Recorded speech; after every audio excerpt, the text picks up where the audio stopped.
Malapit nang sumabog bilang supernova ang sikat na bituin na si Betelgeuse. At kapag nangyari iyon, magniningning ito na kasing liwanag ng buong buwan sa ating kalangitan. At makikita mo pa ito kahit sa araw. Tiyak na nakita mo na si Betelgeuse noon.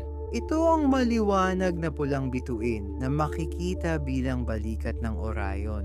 Sa mga nagdaang siglo, inoobserbahan ng mga astronomo si Betelgeuse habang ito ay kakaibang lumiwanag at dumilim. Noong 2011, napanood natin kung paano nagpakawala si Betelgeuse ng napakalaking bahagi ng kanyang ibabaw papalabas sa kalawakan, na lumikha ng ulap ng alikabok na tumakip sa ating tanaw kay Betelgeuse. Ang liwanag nito ay nagbabago tuwing 400 araw o higit pa. At ayon sa bagong pananaliksik, si Betelgeuse ay nasa huling yugto na ng buhay at malapit nang sumabog bilang supernova. Ngayon ang bituin mismo ay lubhang naiiba kumpara sa ating araw. Matatagpuan 650 light years mula sa daigdig. Ang bituing ito ay isang sanggol pa sa cosmic na sukatan. Si Betelgeuse ay 10 milyong taon pa lang. At kung ikukumpara sa 5 bilyong taong edad ng araw, mas makikita kung gaano ito kabata. Kahit bata pa, halos 1,000 beses na mas malapad si Betelgeuse kaysa araw. Kung papalitan ng araw, lalaki ito gaya ng Jupiter. Kaya kung si Betelgeuse ay napakabata pa, bakit natin iniisip na malapit na itong matapos ang buhay nito? Naubos na ni Betelgeuse ang hydrogen fuel sa core niya. Alam mo, gumagana talaga ang mga bituin sa pamamagitan ng pagsasanib ng magagaan na elemento tulad ng hydrogen at helium para maging mas mabibigat na elemento sa loob ng kanilang core. Kinokonekta nito ang kaunting matter ng magagaan na elemento sa enerhiya na nagdudulot ng init at liwanag mula sa mga bituin. May limitasyon ng dami ng gasolina ng isang bituin. 5 bilyong taon nang nagsusumikap ang araw na pagdugtungin ang mga elemento at hindi pa rin mauubos ang hydrogen nito sa core sa susunod pang 5 bilyong taon. Pero si Betelgeuse, sa kabilang banda, ay ipinanganak talaga na napakalaki. Pinaniniwala ang dati ay higit 10 beses na mas malaki si Betelgeuse kaysa araw. Ang mga ganitong bituin ay maliwanag at mainit, kaya mabilis maubos ang hydrogen. Sa puntong ito, lumalaki at nagiging pulang higante ang bituin.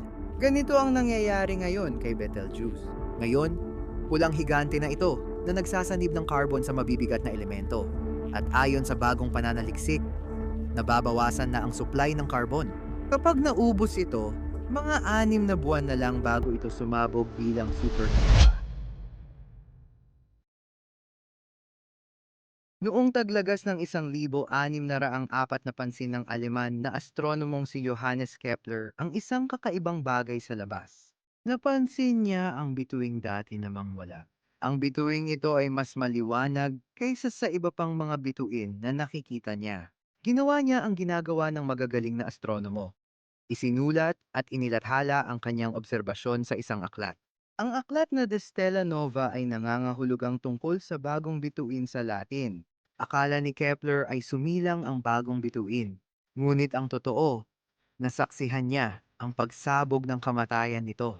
Doon nagmula ang pangalang supernova. Ang supernova na ito ay 30 beses na mas malayo sa daigdig kaysa kay Betelgeuse, kaya isipin mo ang ganda kapag naging supernova na si Betelgeuse. Kapag ang bituin ay patapos na ang buhay at nauubos ang gatong, nagsisimulang mabuo ang isang bolang bakal sa kanyang puso. Ang bolang bakal na ito ay mga 3,000 kilometro ang lapad at may bigat na 1.4 beses ng masa ng araw. Dito nagaganap ang espesyal na bagay. Sinisipsip ng proton sa bakal ang elektron at nagiging neutron. Dahil dito, ang core ay lumiit mula 3,000 kiloleng hanggang 30 kami ang lapad sa ilang segundo. Ito ay nagiiwan ng isang neutron star at isang kamanghamanghang nebula ng mga labi ng bituin.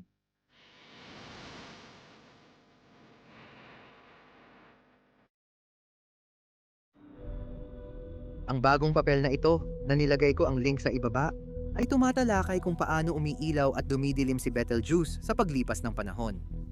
Natuklasan nila ang 4 na natatanging pattern na dinaranas ni Betelgeuse. Tandaan, sinabi ko kanina na ang mga bituin ay nagsasanib at lumilikha ng bagong mga elemento sa kanilang core. Sa totoo lang, Ito ang dahilan kung bakit nagkakaroon ng pagbabago sa liwanag. Ang presyo ng enerhiya na inilalabas mula sa isang bituin ay palaging nakikipaglaban sa grabidad, kaya nagiging parang pumipintig ang bituin. Obserbahan natin ito at sa pagmomodelo ng mga pintig, malalaman natin ang yugto ni Betelgeuse sa kanyang siklo ng buhay. Ayon sa mga modelong ito, si Betelgeuse ay nagbubuo na ng carbon tungo sa mas mabigat na elemento at hindi na gumagamit ng hydrogen. Kung ganito, sasabog bilang supernova si Betelgeuse sa iyong buhay sa susunod na ilang dekada. Alam kong matagal pa rin pakinggan, pero tandaan na sabi ng mga unang prediksyon, sasabog si Betelgeuse bilang supernova sa loob ng 10 hanggang 100,000 taon. Kaya malaking pagbabago talaga ito. Kapag sumabog si Betelgeuse bilang supernova, magiging mas maliwanag siya kaysa sa isang galaxy. Para sa atin sa daigdig, kasing liwanag ito ng kalahating buwan at makikita kahit sa araw. Sa mga susunod na taon, mananatili pa rin maliwanag ito sa buong araw. Aabutin pa ng ilang taon bago ito mawala. Malungkot na mawawala ang kaliwang balikat ni Orion. Ginagamit ng mga hayop ang buwan bilang gabay sa paglalakbay. Tinatalakay ko ito sa susunod kong video na ginagawa ko dito sa New Zealand. Kapag sumabog bilang supernova si Betelgeuse, posibleng malito ang ilang hayop dahil sa bagong maliwanag na ilaw. Ang neutrino mula sa supernova ay darating sa Earth isang araw bago ang pagsabog. Kaya makakapaghanda tayo at mapapanood ito ng live. Ang pagkamatay ng kaibigang Betelgeuse ay isa sa pinakaspesyal na sandali sa kasaysayan ng sangkatauhan. Tayo, mga tao, ay matagal nang nagmamasid sa mga ganitong fenomena sa loob ng libu-libong taon at malapit na, maaaring ikaw naman ang makasaksi. Ganitong pangyayari ay dapat mangyari 1 o 2 beses lang bawat siglo sa kalawakan. Kadalasan, hindi ito nangyayari malapit sa atin para makita natin. Halos 1,000 taon na ang nakalipas, noong ika-4 ng Hulyo taong 1054, kilalang kilala na naitala ng mga astronomong Tsino ang nakita nilang tinawag nilang panauhing bituin. Ang mga petroglyph ng mga katutubong Amerikano ay nagdokumento rin ng pagkakita sa bagong bituin na ito na lumitaw sa parehong panahon. Ang supernova ay napakaliwanag kaya't nakita ito kahit sa araw ng mahigit 20 araw. At unti-unti itong namutla sa sumunod na 2 taon. Ngayon alam na nating pinapanood nila ang pagsabog ng supernova at ang pagbuo ng Crab Nebula. Alam ko ang iniisip mo. Kung ang Betelgeuse ay ilang daang light years lang ang layo at malapit ng sumabog bilang supernova, ligtas ba tayo? Halimbawa, maaabot ba ng pagsabog ang daigdig? Totoo bang banta sa buhay sa daigdig ang mga supernova? Kapag sumabog sila, naglalabas ng cosmic ray na nagpapabawas sa ozone layer, kaya mas maraming mapaminsalang radyasyon ang umaabot sa lupa at nagdudulot ng problema sa buhay sa daigdig. Ngayon sa kabutihang palad, ang Betelgeuse ay sapat na kalayo para hindi magdulot ng anumang malalaking problema. Maaaring magdulot ito ng bahagyang pinsala sa ozone layer at pagtaas ng radyasyon sa daigdig, pero hindi ito dapat ikabahala. Para magdulot ng seryosong problema sa daigdig, dapat ang supernova ay nasa loob ng 150 light years. Pinaniniwalaan naming nangyari ito. 2.6 milyong taon na ang nakalipas, isang mass extinction na nagdulot ng pagkawala ng 1/3 ng malalaking hayop sa dagat.